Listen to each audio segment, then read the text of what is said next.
विद्यार्थी मित्रांनो, सह्याद्री ट्युटोरियल्समध्ये तुमचं स्वागत आहे. एक गोष्ट तुमच्या लक्षात आली का? की फिजिक्सचा पेपर पण झाला, केमिस्ट्रीचा पेपर पण झाला. आज मॅथ्सचा पेपर पण फिनिश होईल आणि बघता-बघता बोर्डची एक्झाम पण फिनिश होईल.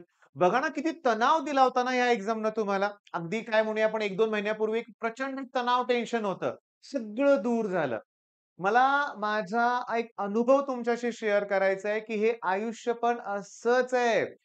ज्याला आपण अडचणी समजतो ह्या येतात आणि त्या निघून सुद्धा जातात आणि त्या आपल्याला मजबूत बनवतात. या एक्झामनं तुम्हाला बरचसं काही शिकवलंय, बरोबर आहे? आता तुमचा वेळ घेत नाहीये मी. तुम्हाला फायनल रिव्हिजन करायची आहे मला माहिती आहे.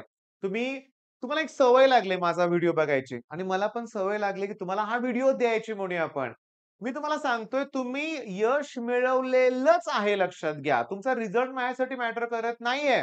कुणाला किती मार्क पडले हे माझ्यासाठी इम्पोर्टंट नाही. तुम्ही किती प्रामाणिकपणे प्रयत्न केले हे इम्पोर्टंट आहे. आणि मी माझ्या डोळ्यांनी बघतोय मुलं प्रयत्न करतायत.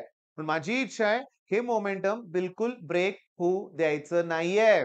आयुष्यभर प्रामाणिकपणे कष्ट घेणं हे आयुष्यभर चालू ठेवायचा एक वेगळाच आनंद मिळतोय, मी तुम्हाला सांगतो.